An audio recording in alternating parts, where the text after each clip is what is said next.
Hey, Randy, I've got the latest reports from work. Can you believe they want me to do a presentation on synergy? What's synergy anyway? Opens our young protagonist, Mitchell, with a sense of bewilderment.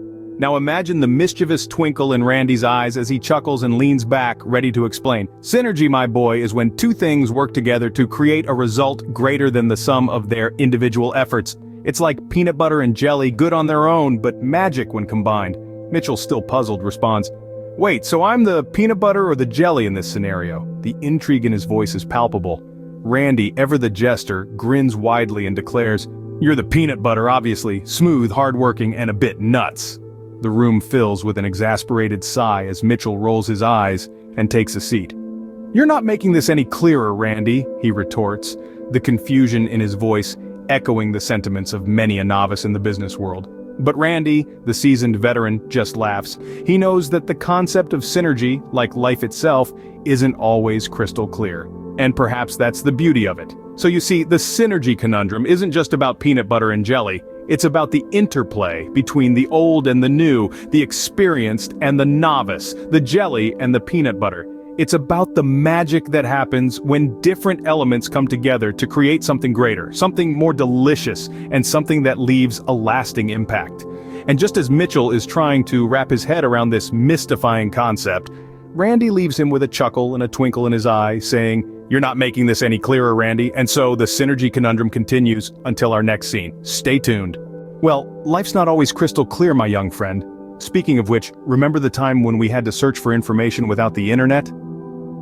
Those were the days. A time when the world was less about Wi-Fi signals and more about wide-eyed explorations. You see, back then we didn't have the luxury of binging on cat videos or scrolling through an endless feed of selfies. Nope. We had something called libraries. Picture a gigantic warehouse filled to the brim with books. Now imagine Google, but instead of typing in your question, you had to physically search for the answer. And let me tell you, the scent of musty old books is more addictive than any trending meme on your Twitter feed. Libraries were our search engines, and librarians, the original Google algorithms, they were the guardians of knowledge, guiding us through a labyrinth of shelves, stacked high with books of all sizes and colors. And you know what? There was a certain charm to it. The anticipation of finding the perfect book, the thrill of flipping through its pages, the satisfaction of discovering that nugget of information you were hunting for. It was a quest, a journey, and oh, the effort it took to gain knowledge. It wasn't just a matter of clicking a button. No, sir, it required dedication. You had to sift through pages, cross-reference information, and sometimes even decipher complex diagrams. Knowledge wasn't served to us on a silver platter. We had to earn it, one encyclopedia at a time.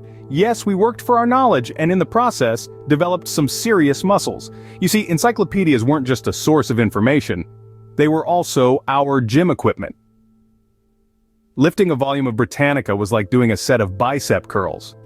So the next time you marvel at my toned arms, remember this.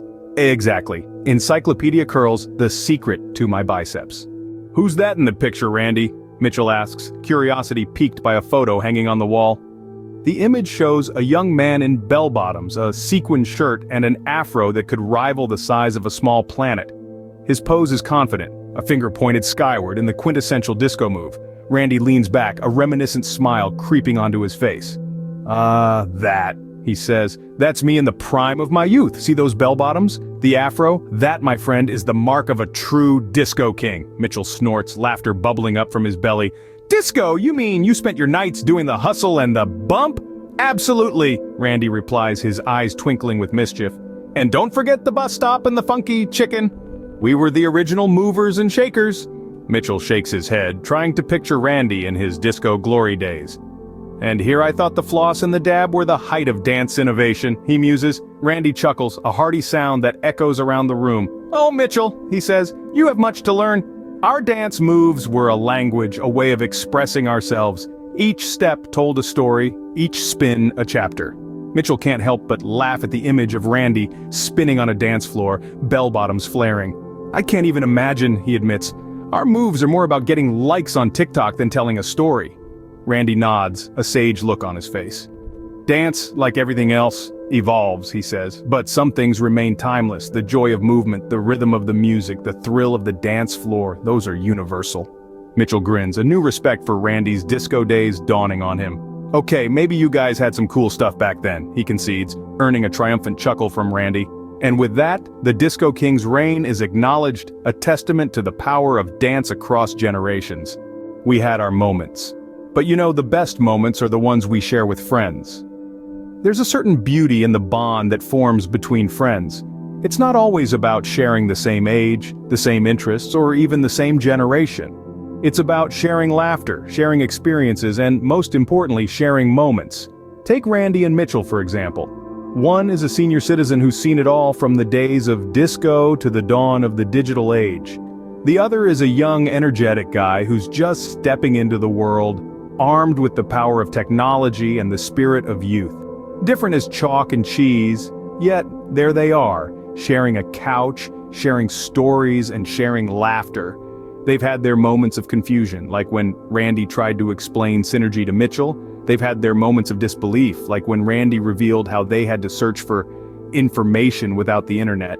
And they've had their moments of hilarity, like when Mitchell tried to mimic Randy's disco moves. But it's not just about the laughter, the stories, or the shared experiences. It's about the moments of understanding, of connection, of friendship. It's about the moment when Mitchell realizes that Randy's not just an old man with a penchant for newspapers and disco. He's a friend, a mentor, a guide. And it's about the moment when Randy sees in Mitchell's eyes the spark of curiosity, of eagerness to learn, to grow, to understand. It's about the moment when Randy realizes that Mitchell's not just a young guy with a phone glued to his hand. He's a friend, a student, a confidant. In the end, it all comes down to those shared moments. The moments of laughter, of understanding, of friendship.